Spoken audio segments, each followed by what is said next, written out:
Tons of things happening around crypto regulation, and also one of the biggest categories that we are going to be watching very soon is going to be tokenized securities and stocks. We're going to break that down for you because we may have a time right now where the elites are beginning to panic. Stay tuned for that. My name is Paul Barrow. Welcome back into the show. And of course, I want to thank our sponsor, and that is Coinbase. Coinbase is a place where you guys can get into your own crypto journey.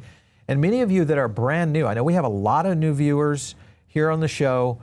First of all, welcome in. I know many of you are coming here specifically to look at crypto regulation. And of course, if you're going to make a trade, well, this is a place to do it. And all you have to do is to visit Coinbase.com, use our link, and it's going to get up to $200 in rewards just to get your first trade in action. So check it out for sure. I want to have our crypto regulatory expert join us today, and that's Mr. Cody Carbone. How are you?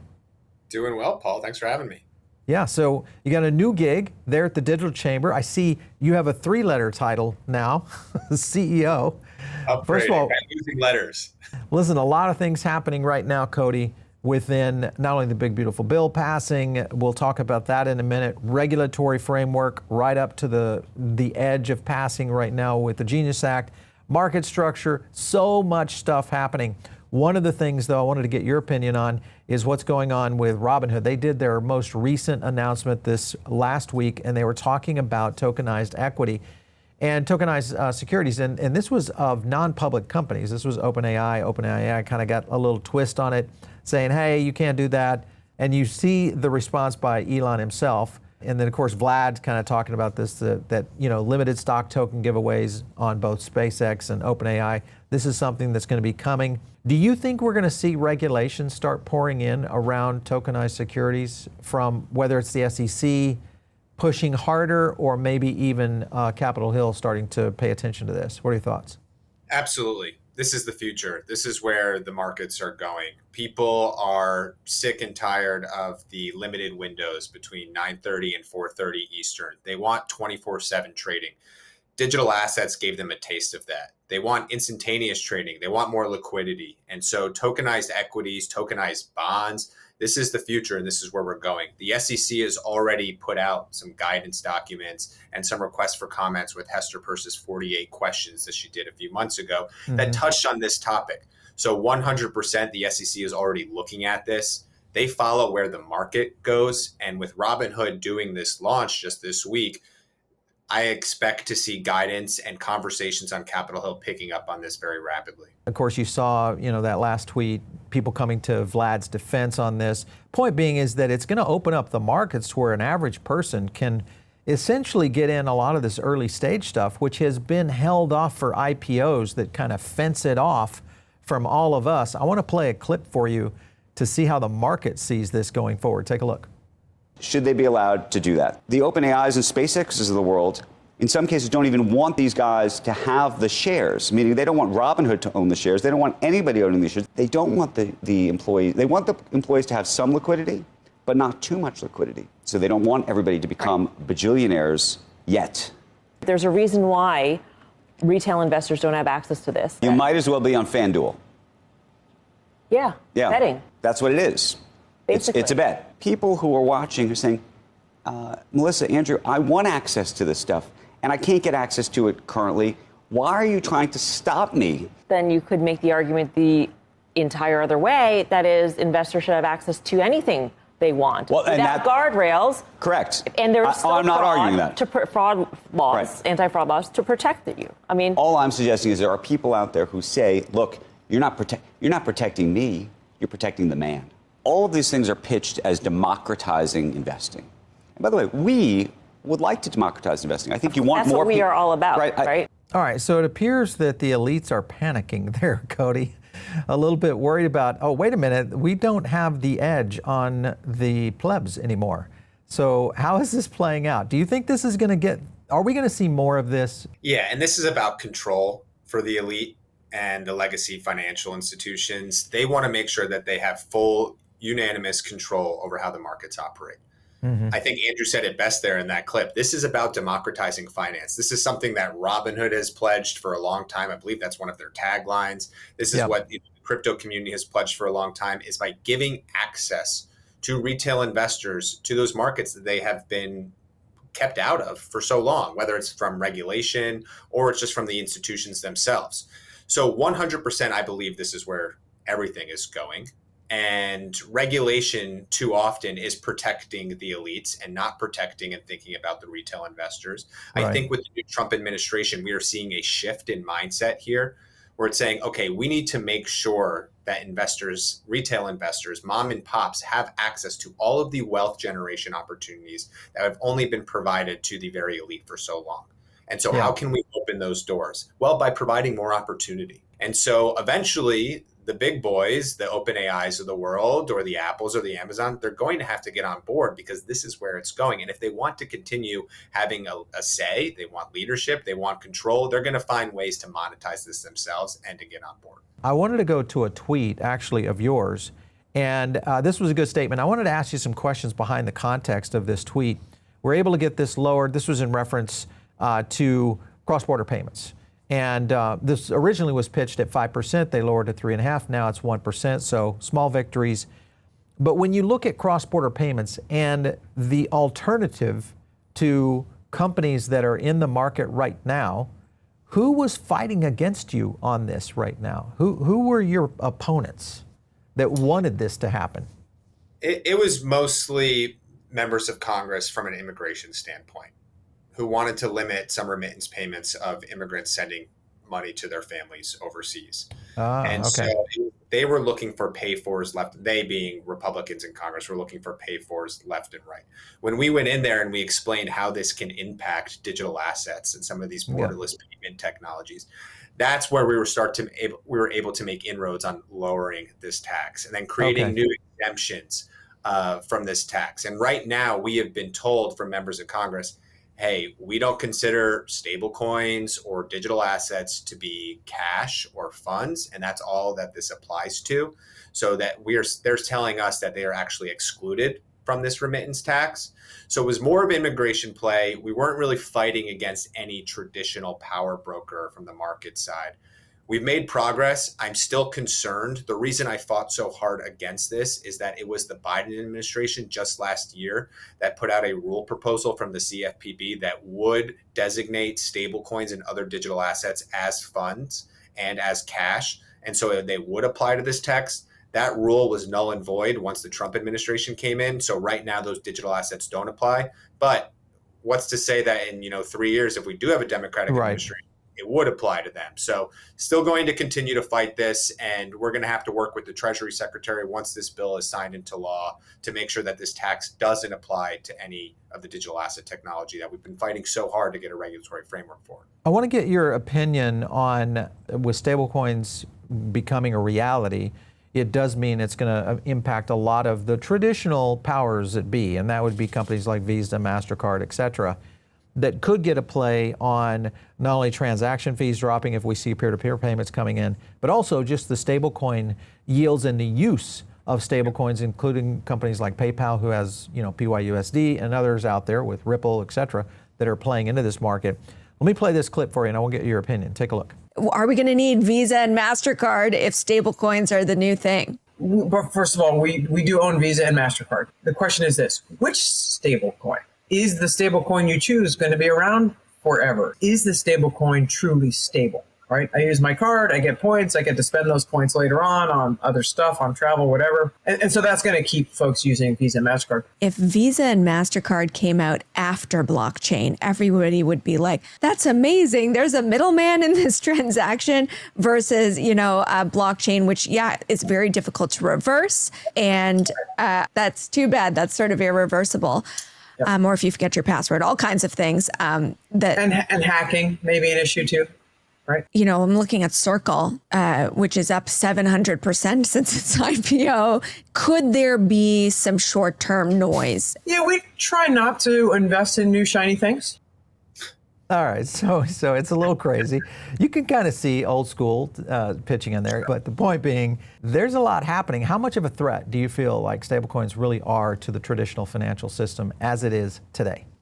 Massive. And that is the reason why you're seeing the traditional financial system today race to figure out how they can get involved in the stablecoin market. It's not the other way around. Yes, the stablecoin market, the crypto native companies like Circle, like Ripple, like Paxos, they're pushing for this regulatory framework so they can be more integrated into the larger financial system.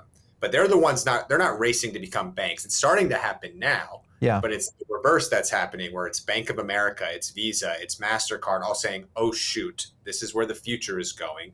People want frictionless payments. They want their payments to be settled instantaneously. They want them to be cheap. And how do we get involved there? Because if we don't get involved right now, and we don't start to issue our own stable coins, or we don't start to figure out how to play nicely with some of these stablecoin issuers that have owned the market for so long, then we're going to be antiquated very, very quickly.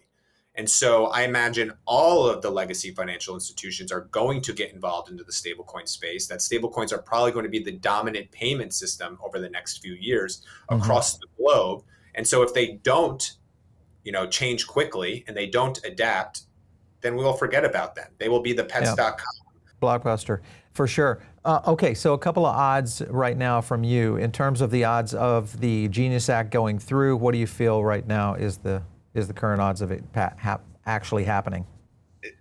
I'm the most optimistic I've ever been, and that says a lot. As someone who lives and breathes and has made their career in Washington, I always find a reason to be pessimistic because usually Congress doesn't let me down in letting me down. However, I would say we are 99% that we are going to get. Those are good odds. Those are good odds. Good odds. 99% we're going to get the Genius Act passed within the next 2 weeks, I would say. Be sent to President Trump's desk, and we will have a shiny rose garden signing ceremony. And that is most likely going to go down the path of the market structure bill. When you look at that bill, which is a lot more indicative of things like yields and staking, etc., what's the odds of market structure coming through this year? It's tough. So where we are right now is the House has a bill, the Clarity Act, that will also likely go for a vote in the House over the next 2 weeks. That bill has already passed through committee. They are still negotiating with Democrats to gain more support. They would like a huge vote on that. In the Senate, they're working on their own effort. And there was a roundtable last week between Senator Lummis, Senator Tim Scott, chairman of the Banking Committee, and Bo Hines from the White House. And they laid out a timeline for market structure in the Senate and said, we will have a bill passed in the Senate by September. Okay. Now, that bill, again, will look different than the House bill. So then they will have to reconcile those differences. So given limited timeline and given some of the other legislative priorities, I would say passing the bill this year, 50-50 right now. Because to your point, Paul, the market structure bill is much more comprehensive than stable coins. It is really drawing those jurisdictional lines between the SEC, CFTC. It's a mammoth of a bill, 300 pages. But we are making great progress. And it is great to see the White House put firm deadlines on these things, because if anyone could get Congress to act quickly, especially on the Republican side, it is going to be President Trump. And he is very motivated to get this bill done. The question is going to be, are Democrats willing to support it? And they need 60 votes in the Senate to move this through. And right now, the holdup for Democrats has been conflict of interest provisions around the Trump family's involvement in the crypto space. And they are working with Republicans to get language that would prohibit some line of executive branch officials or family members of the president from issuing digital tokens. So how that shapes out will be indicative of whether Democrats will support the bill. And so I'd say 50-50 right now. Interesting, 50-50. Those are not as good odds, Cody. Not as good. I'm optimistic. If it doesn't go through, what could we get done, around crypto regulation this year that would at least help the market in general? Well, the date I'm looking at right now, it's coming up. It's July 22nd. That is the date that the White House is going to come out with a full whole of government report on what the crypto regulatory structure for the United States should look like. This was a mandated report from an executive order from President Trump on day 3 of the administration. And so this report will be a comprehensive outlook from with input from every single agency across the executive branch, saying, here are the rules we think we need to implement to make sure that the U.S. continues to lead on digital assets. It'll have input from the CFTC, the SEC, Treasury, Commerce, you name it, the prudential regulators. That is going to be very indicative and important to say, okay, here is the future outlook for digital assets in the United States. Once that report comes out in a few weeks, I would expect that all of those agencies will start to implement some of those proposed, or start to introduce some of those proposed rules, implement some of that guidance, and we will see a wave of agency actions. Not as good as legislation, because they can't stand the test of time and they can be overdone by a subsequent administration, but we will see a massive amount of work coming out on digital assets from all of these various agencies that I think will help boost the market in providing additional clarity. Yeah, well, that's going to put some pressure, obviously, on Congress to get things moving on this. Yeah, so I agree. Another thing that happened is Timmons Torres also introduced the NFT Act again, so it seems like it's resurrected. When you look at that, and then I want to play a clip for you and get your opinion on this. This gets into a little bit more detail of how collectibles could really start to impact the market and who could be involved. Take a look. Where the pop mart can hold on to its monstrous market lead, the Labubu Maker pop mart now worth more than twice as much as Sanrio and Mattel combined. Why? Are we really doing this? Who's buying these things? Hallmark has hit the jackpot. Everyone wants to be in this business. Right now, Labubu has a pretty vibrant second-hand marketplace.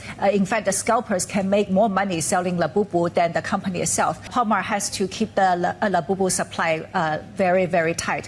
Fascinating to look at this admission here, if you will, from analyst at Wells Fargo, who says, we're the first to admit we did not necessarily see this rally happening. One of the things they're pointing to is this unexpected boom, this kind of resurgence in collectibles and trading cards. But I think overall, this is a stock whose performance so far has really caught a lot of analysts on Wall Street off guard, Nicole.